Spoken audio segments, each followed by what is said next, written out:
This story is titled, My Parents Are Furious Because I Didn't Consult Them About Buying My House, because they planned that my sister, her husband, and their 3 kids would move in with me. So I said no and cut all ties with them. Hey everyone, before we jump into today's video, I need your help. We've noticed the channel is losing some traction, and subscribing is one of the best ways you can support us. It's quick, free, and it helps us keep bringing you awesome content. Your support means the world. Let's keep this channel growing together. Thanks so much. Now let's start the video. Hi Reddit. I'm Kate, 32 female from Texas, and I feel like I've spent most of my life in the shadow of my older sister Anna. She's 3 years older than me, and let me tell you, she's always been the favorite. You know the type. Smart, social, and could charm her way out of anything. Meanwhile, I've been the responsible, which apparently is just code for the one who gets to do all the work and gets none of the credit. Growing up, Anna always got the best of everything. Birthdays? Hers were these huge backyard parties with bounce houses and pony rides. Mine? A pizza party in the dining room with a cake from the grocery store bakery. Christmas? Anna got the Barbie dream house. I got a secondhand knockoff with a missing elevator. My parents would just say, "You don't need all that fancy stuff," or "Be grateful for what you have." And I was. I just couldn't help but notice that Anna's gratitude was never required in the same way. But the real divide hit me when I got to college. I'd worked my butt off in high school, juggling AP classes and extracurriculars to keep my GPA high. I'd been accepted to a local university and thought I had a solid plan. I'd commute from home to save on dorm costs. Anna had gone to her dream school, and my parents had covered everything. I figured they'd help me out too, right? Wrong. When I brought up my plan to live at home, my mom looked at me like I'd just suggested we move to Mars. "If you're staying here, you'll need to contribute," she said matter-of-factly. Anna got a full ride from us because she deserved it. "You need to learn responsibility." I couldn't believe it. I was 18, about to start college, and they were already talking about me paying rent. Contribute turned out to be $400 a month for rent and utilities. And of course, I was expected to get my grocery, which doesn't sound like much until you're a broke college freshman working part-time at a bookstore for $9 an hour. I tried to argue. I reminded them how they'd covered everything for Anna, how she never had to worry about money in school. Mom just shrugged. "We gave Anna what she needed to," she said. "You're different. You're independent. You'll figure it out." So I did. I picked up as many hours as I could at the bookstore, sometimes skipping meals to make ends meet. I'd walk past the campus coffee shop every morning, envying the students who could afford lattes and pastries. Meanwhile, I was brown bagging PB&J sandwiches and drinking the free coffee from the bookstore break room. I don't think I bought a single textbook at full price. I got all of mine secondhand or borrowed from the library. Every month, I handed over the $400 to my parents while Anna was off at her out-of-state school, living in a shiny new dorm that my parents had paid for. She called me once to complain about how her dorm's AC wasn't cold enough, and I just about lost it. I didn't even have AC in my car because I couldn't afford to fix it. My parents still sent Anna spending money every month. I overheard Mom once on the phone saying, "We don't want her to struggle. College is hard enough." I stood there in the kitchen, holding my $1 ramen noodles, wondering why none of that compassion ever extended to me. To make things worse, my parents constantly praised Anna for her achievement. She got a 3.2 GPA in her communications program, and they threw her a huge graduation party with a catered buffet and a DJ. When I graduated with a 3.9 and a degree in computer science, we had a quiet dinner at home. Mom made lasagna and said, "Well, we don't want to make a fuss." Looking back, I think what hurt the most wasn't the lack of financial help. It was the clear message that I didn't matter as much. Anna was always framed as the star, the one with potential, while I was just there. Even when I succeeded, it was brushed off. "Kate's smart, she doesn't need help," they'd say. It was like being capable was a curse. After college, I moved out as soon as I could. I found a tiny apartment near my first job and started building my life on my terms. It wasn't easy, but it felt good to finally be free from their expectations. I worked hard, lived frugally, and started saving. Meanwhile, Anna married Josh, who my parents adore despite the fact that he's always between jobs. They have 3 kids now: Emily, 5, Mason, 4, and baby Zach, 2. And my parents are constantly bailing them out. When their car broke down last year, my parents gave them money for a new one. And when Anna complained about how stressful it was to keep up with 3 kids, Mom and Dad offered to babysit every weekend. I wish I could say it didn't bother me anymore, but it does. No matter how much I achieve on my own, it feels like I'll always be second place to Anna. That's why I don't tell my family much about my life anymore. I know they wouldn't care. Not really. So, I've been keeping this pretty low-key, but I recently decided it was time to start looking for a house. I've been renting this tiny apartment for years, paying way too much for what's basically a glorified shoebox. and I've been saving up for what feels like forever. I finally hit the point where I was like, you know what? I deserve this. Now here's the thing.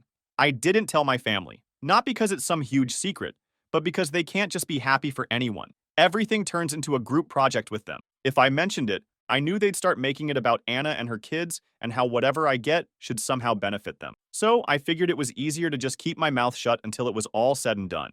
Apparently, that was too optimistic. I don't know how this happened, but a woman I work with, let's call her Lisa, managed to let it slip. Lisa's one of those people who's always in everyone's business, and I guess she casually mentioned to someone that I was house hunting. That someone just happened to be Anna's neighbor, and from there, the news traveled like wildfire. The joys of small world Texas. A few days later, my mom called me. Kate, she said, all overly cheerful. Why didn't you tell us you're looking for a house? I should have known better, but I played dumb. Oh, I'm just browsing around right now. Nothing serious. Well, Anna and I were talking, and we have some great ideas for you. You're going to need something big enough for everyone. You know? At least 4 bedrooms for the kids, of course. What? What kids? I don't have kids. She kept going like this was the most normal thing in the world. You'll need space for Anna's family when they visit. And for us too, of course. Oh, and it'd be great if it was close to Anna's place. I don't know why I was surprised. Somehow she'd already turned my potential house into the solution for their problems. I mumbled something non-committal and got off the phone as fast as I could, hoping it was a one-time thing. But, oh dear, it wasn't. From that day on, my mom and Anna started flooding me with house lists. I'm not exaggerating when I say it was like a part-time job for them. Every day, I'd get at least a dozen links to these ridiculous houses. Huge places with 4 or 5 bedrooms, pools, 3-car garages, the works. It was like they thought I was shopping for a reality show mansion. One day, Mom texted, "Did you see that one on Maple Street? It's a huge one. Just perfect." Another time, Anna sent me a link to a 6-bedroom house with a note that said, "This would be so suitable for us. We could finally have space to spread out." Us? I stared at the message for a good minute, wondering how my buying a house had somehow become a group effort. The worst part was, they weren't even trying to pretend it was about me. Every single house they suggested was geared toward Anna's family. This one has a finished basement. Josh could turn it into his man cave. The kids would love the pool in this one. Look, Kate, there's even a guest room for Mom and Dad when they visit.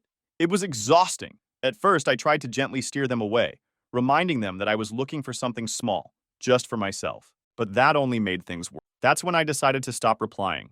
I muted the group chat and ignored their texts. I figured they'd eventually get the hint and move on. Meanwhile, I kept looking for houses on my own.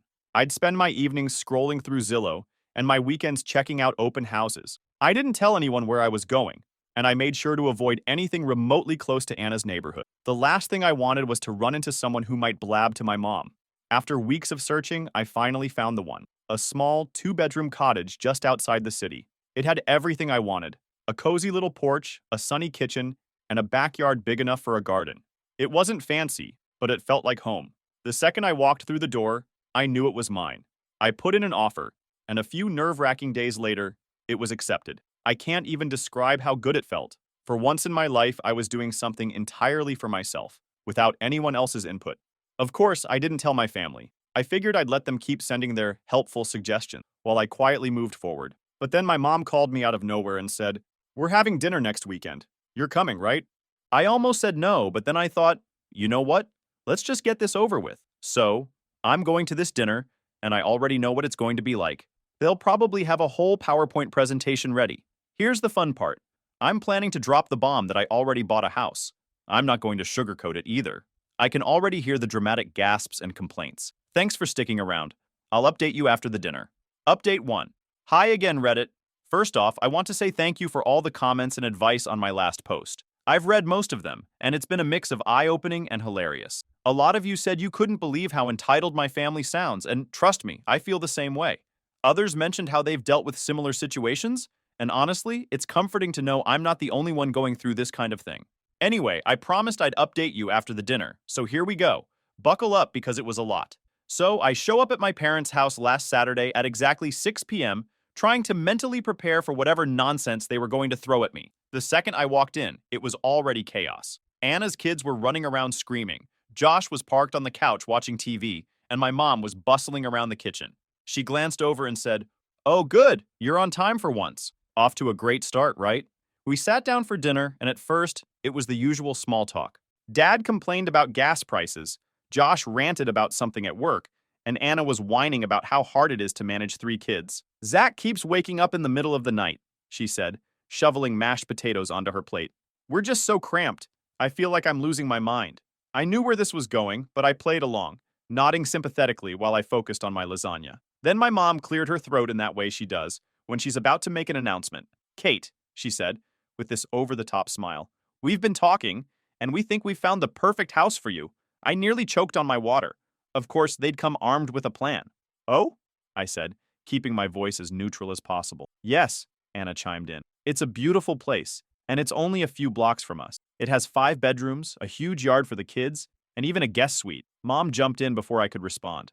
It's perfect for everyone. There's enough space for the kids to finally have their own room, and Josh could even set up an office. Plus, it's in such a great neighborhood, close to good schools. I just stared at them, completely dumbfounded. They weren't even trying to pretend this was about me anymore. So, Anna said, smiling like this was a done deal, we can go see it tomorrow if you want. That's when I decided I'd had enough. Actually, I said, putting down my fork, I already bought a house. The room went dead silent. Even the kids stopped making noise. What? Mom said, her voice sharp.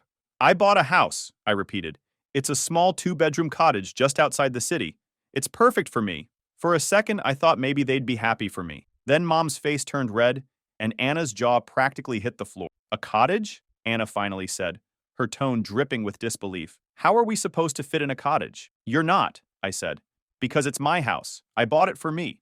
Mom jumped in before Anna could respond. Kate, how could you make such a big decision without consulting us? We've been working so hard to find the perfect place for you. No, I said, trying to keep my cool. You've been working hard to find the perfect place for Anna and her family. I didn't need your help. I knew what I wanted, and I bought it. Anna's voice got all high-pitched, like she was about to cry. But we need this, Kate. Do you know how hard it is for us in that tiny apartment? Emily and Mason have to share a room, and Zach's crib is in our bedroom. It's not fair to the kids. I took a deep breath, trying not to lose. That's not my problem, Anna. I've worked hard to get to this point, and I'm not giving up my dream house to fix your situation. That's when Dad decided to chime in. He slammed his hand on the table and said, You're being selfish, Kate. Family is supposed to help each other. What's wrong with you? I stood up, my heart pounding. I'm not selfish. I'm finally standing up for myself. And if that makes me the bad guy in your eyes, so be it. The room exploded into chaos. Anna was crying. Mom was yelling about how she raised me better. And Dad was ranting about how disappointed he was. Josh just sat there, shoving food into his mouth like none of this was happening. I grabbed my purse and headed for the door. Mom followed me, shouting, You can't just walk away from your family like this. I turned back and said, Watch me. Then I got in my car and drove home, shaking with a mix of anger and relief. I feel like I finally took a stand, but now I'm bracing for whatever fallout comes next. So yeah, that's where things stand. I'll let you know what happens next. Thanks again for all the support. You have no idea how much it's helped. Update 2. Hi again, Reddit. Thanks so much for all your support and comments after my last update. I wasn't expecting such an outpouring of encouragement, and honestly, it's helped me keep my sanity. A lot of you were right. I should have seen this coming. After that dinner, things escalated exactly the way I feared. So, here's the update. The first text came from Anna that night. It was just a photo of her kids sitting on their couch, surrounded by toys, with the caption, Look how cramped we are. Do you think this is fair to Emily and Mason? I didn't reply. What was I supposed to say? That it was somehow my fault her apartment was messy? That buying a house for myself had magically caused her kids to share a room? I put my phone on silent and went to bed, hoping she'd let it go. She didn't. The next day, I woke up to 5 missed calls from my mom and a string of texts from Anna. One said, You always think about yourself. I thought family mattered to you. Another said, Mom is so upset she couldn't even sleep last night. And then the pièce de résistance. You've changed, Kate. This isn't the sister I grew up with. Right. Because the sister she grew up with was too busy being ignored to develop a backbone. I decided to ignore all of it and focus on work. But the texts didn't stop. Every few hours, my mom would chime in with her own gems. You're being so selfish, Kate. We're all disappointed in you. I hope you realize what you're doing to Anna's kids. You need to reconsider. It's not too late to sell the house and buy something better suited for the family. I muted both of them, but then they started leaving voicemails. It was the same guilt-ridden nonsense, but hearing their voices made it hit harder. Mom sounded genuinely angry. Anna sounded like she was on the verge of tears. And at one point, my dad called and yelled at me for 5 straight minutes about how I was tearing the family apart. It didn't stop there. A few days later, my aunt, who I hadn't spoken to in years, called me. She said, "I heard about what's going on with Anna. Can't you find it in your heart to help? Family comes first, Kate." I had to laugh. This was the same aunt who barely acknowledged my existence growing up, and now she wanted to lecture me about family? I told her I wasn't discussing it and hung up. Next came the Facebook posts. Anna posted a photo of her kids squeezed together on their bunk bed with the caption, "All they want is a little space to grow." But I guess some people think family isn't worth helping anymore. The comments were full of sympathy from her friends, who had no idea what was actually going on. Stuff like, "You're such a great mom. Whoever's letting you down doesn't deserve you. And how could anyone leave you guys in that situation?" I wanted to scream. She was making me out to be the villain, and I couldn't even defend myself without looking petty. So I stayed quiet and kept scrolling. But then my mom posted something on her own page. She shared a picture of my house. How she got it, I have no idea. With the caption, "It's so sad when someone forgets where they came from. Family sacrifices so much for you, and this is how they repay you." I blocked both of them immediately, but not before a coworker messaged me to ask what was going on. Apparently Lisa, yes, that Lisa, had seen the post and was gossiping about it at work. Now half the office thought I'd abandoned my family to live in a mansion by myself.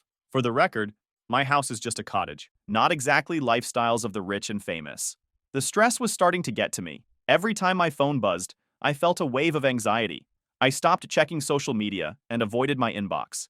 Even when I was working, I couldn't focus because I was bracing myself for the next call or message. Things hit a new low when Anna showed up at my apartment one evening, unannounced. I opened the door to find her standing there with Zach on her hip and the other two kids in tow. She looked exhausted, and the kids were all crying or whining about something. "Kate," she said, her voice cracking, "we need to talk." I crossed my arms and stood in the doorway, blocking them from coming inside. "What do you want, Anna?" "Please," she said, tears in her eyes. "We don't have anywhere else to go. The landlord's raising our rent again, and we can't afford it. Just let us stay with you for a little while. The kids need stability." I felt my heart sink, but I stood firm. "Anna, I'm sorry you're struggling, but my house isn't an option. It's not big enough. And honestly, this isn't my responsibility." She stared at me like I'd just kicked her puppy. "So that's it? You're just going to let us suffer?" "I'm not letting you suffer. I've worked hard to get where I am, and I'm not going to let you guilt me into giving it all up." She muttered something under her breath, then turned and stormed off, her kids trailing behind her. I shut the door and leaned against it, feeling a mix of guilt and relief. The next morning, my mom called to tell me I was heartless for turning Anna away. She accused me of being cold and ungrateful and said I was going to regret it someday. I hung up without saying a word. And even as I'm writing this post, their texts are popping up nonstop on my phone. Mom's sending walls of guilt-ridden paragraphs, and Anna's firing off photos of the kids. I even got a voicemail from Dad just now that started with, "I hope you're happy," and I didn't even bother listening to the rest. I can't take it anymore. The first thing I'm going to do tomorrow morning is change my number and only give it to trusted friends in my work. It's clear they're not going to stop until I completely cut them off. I'll deal with the social media stuff, tightening up my privacy settings and blocking anyone who might try to stir the pot. But that's for later, one thing at a time. I'll update you once I've taken care of everything. Thanks again for all your comments and support. It's really helping me get through this mess. Update 3. Hey Reddit, I'm back with another update. So, I've been reading through your comments, and wow, y'all really didn't hold back. A lot of you were mad at me for not blocking my family sooner, and honestly, you were right. After I changed my number, I went ahead and blocked them on everything. Facebook, Instagram, even the random relatives who might have tried to mediate. It felt so good to finally cut them off. But of course, it didn't take long for things to get messy again. I should have known the peace wouldn't last. It all started last weekend when my mom showed up at my house unannounced. I was in the backyard trying to figure out how to plant lavender. Google makes it look so easy, but I've already killed 3 plants. When I heard someone knocking on my front door. At first, I thought it was my neighbor, or maybe a delivery, but when I got to the door, there she was, my mom, standing on my porch with a pie in her hands and the fakest smile I've ever seen. "Hi, Kate," she said, like she'd just stopped by for a casual visit and not after weeks of me ghosting. Hi," I said, caught totally off guard. I stood there for a second, debating whether I should even let her in, but she shoved the pie toward me and said, "I thought I'd stop by and see how you're doing. I brought your favorite, apple." I wasn't sure if I should laugh or cry. My favorite is cherry, but okay, Mom. Against my better judgment, I let her in. I didn't want to make a scene. She set the pie on the counter and looked around the house like she was taking inventory. "This is lovely, Kate," she said, running her hand along the back of a chair. You've done a great job. I didn't know what to say, so I just mumbled a quick thanks and waited for her to get to the point. She sat down at my kitchen table and sighed dramatically. I wanted to apologize, she started. Things got a little heated, and I realize now that we were wrong to push you like that. You've worked hard for this house, and I should have respected your decisions. I stared at her, trying to gauge if she was serious. It sounded nice on the surface, but something about her tone didn't sit right with me. Then she launched into this whole speech about how proud she was of me and how the stress of Anna's situation had made everyone act out. But that's no excuse, she said, giving me this sad, almost pleading look. For a second, I felt myself softening. Maybe she really was trying to make things right. But then she hit me with, I was thinking, maybe we could have a fresh start. I'd love to come over again sometime, maybe bring Anna and the kids. It'd be nice for everyone to see your new place. And there it was. I tried to keep my cool. I don't think that's a good idea right now, I said, choosing my words carefully. Things are still a little tense, and I'm not ready for that yet. She nodded, but I could tell she wasn't happy with my answer. Of course I understand, she said, but her smile was a little too tight, and her eyes kept darting around the room like she was sizing up the place. After a few more minutes of small talk, she stood up and said, Well, I should get going. Thanks for letting me stop by. I walked her to the door, and as she was leaving, she turned back and said, I really mean it, Kate. I just want us to be a family again. I nodded but didn't say anything. After she left, I locked the door and just stood there for a while, staring at the pie on the counter. Something about the whole visit felt off. For the past few days, I couldn't stop replaying the conversation in my head. Was she being genuine, or was this just another manipulation tactic? The timing seemed way too convenient. She'd spent weeks harassing me, and the second I cut them off, she suddenly shows up with an apology and a pie? It also didn't sit right with me how quickly she glossed over everything that had happened. She didn't even mention the texts, the voicemails, or the fact that I'd blocked her. It was like she was pretending none of it had ever happened, which felt weird. And the whole thing about bringing Anna and the kids over? That didn't feel like a casual suggestion. It felt calculated, like she was testing the waters to see how much I'd let slide. I haven't reached out to her since, and she hasn't contacted me again either. But I can't shake the feeling that this isn't over. Knowing my family, there's probably something else brewing, and I'm just waiting for the other shoe to drop. What do you think, Reddit? Was my mom being sincere, or is there more to this than she's letting on? Part of me wants to believe she's genuinely trying to fix things, but the other part of me feels like I'd be an idiot to trust her.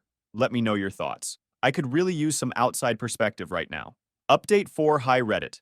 I'm back, and wow, do I have an update for you? Hopefully the last one. I wish I could say things have calmed down, but instead, everything has gone from mildly irritating to full-on crazy. I don't even know where to start, but let's just say I'm officially done giving my family the benefit of the doubt.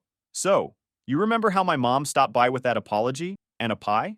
At the time, I told you all I had a bad feeling about it. Turns out my gut was right. Something about her visit wasn't sitting well with me, but I couldn't figure out why. She seemed way too interested in every detail of my house, from the locks on the doors to the layout of the rooms. At the time, I brushed it off as her being nosy, but now I realize it was part of a bigger plan. A few days after her visit, I went about my week as usual. Work was busy, so I was mostly holed up in my new home office, focused on deadlines. I wasn't thinking much about my family. Things had been quiet since the visit, and I thought maybe they were finally backing off. Then came Saturday. I'd gone out to run errands in the morning, just the usual stuff. Grocery shopping, a stop at Target, and picking up a package from the post office. I got home around noon, bags in hand, ready to put everything away and enjoy a quiet weekend. As I pulled into the driveway, I noticed something odd. Anna's SUV was parked right in front of my house. My heart immediately sank. I walked up to the door, fumbling with my keys, and that's when I heard voices inside. At first, I thought maybe I'd left a window open or my TV on, but as I stepped into the entryway, the realization hit me like a brick. Anna, Josh, and the kids were in my house. The scene inside was pure chaos. Emily and Mason were sprawled out on my couch, surrounded by snacks and toys that weren't even theirs. Zach was toddling around the living room, chewing on one of my throw pillows like it was a teething ring. Josh was in the kitchen, raiding my fridge. And Anna? She was in the sunroom, rearranging my furniture like she was on HGTV. What the hell is going on? I blurted, my voice shaking with a mix of anger and disbelief. Anna looked up, completely unfazed. Oh, hey, Kate! We figured it'd be easier to just move in while you were out. I stared at her, trying to process what she'd just said. Move in? Are you serious? She rolled her eyes, like I was the one being unreasonable. Mom gave us the key. She said it'd be fine. I felt like I was going to explode. Mom gave you what key? The spare key, she said, gesturing toward the kitchen counter where I'd left it during Mom's visit. We really needed the space, and your house is perfect for us. It could have been bigger if you'd listened to us, but it'll make it, and Josh can finally have an office. Get out, I said, my voice dangerously calm. Kate, don't be like that, Josh chimed in, leaning against my fridge with a sandwich. You're single. You don't need all this space. This house makes way more sense for us. I couldn't believe what I was hearing. They were talking about my house like it was just another one of my parents' handouts for Anna. Get outside office my house, I repeated, louder this time. Anna scoffed. We're family, Kate. Stop being so dramatic. We've already started settling in, and the kids love it here. It's not like you're using all this space anyway. I didn't even know how to respond. I was so angry I could barely think straight. Instead of arguing, I pulled out my phone and started dialing 911. Seriously? Anna said, her voice dripping with disbelief. You're calling the cops on your own family? Watch me, I said, holding the phone up so she could see. When the dispatcher answered, I calmly explained the situation, that my sister and her family had broken into my home and were refusing to leave. Anna and Josh tried to argue with me while I was on the phone, but I ignored them. By the time the cops arrived, I was shaking with adrenaline, but I was also determined not to let them get away with this. The officers were professional but firm. They asked Anna and Josh to explain why they were in the house, and their story was as ridiculous as you'd expect. We're family, Anna said, as if that was a valid legal defense. Josh kept going on about how I had plenty of space and how it was the right thing to do. The officers weren't having it.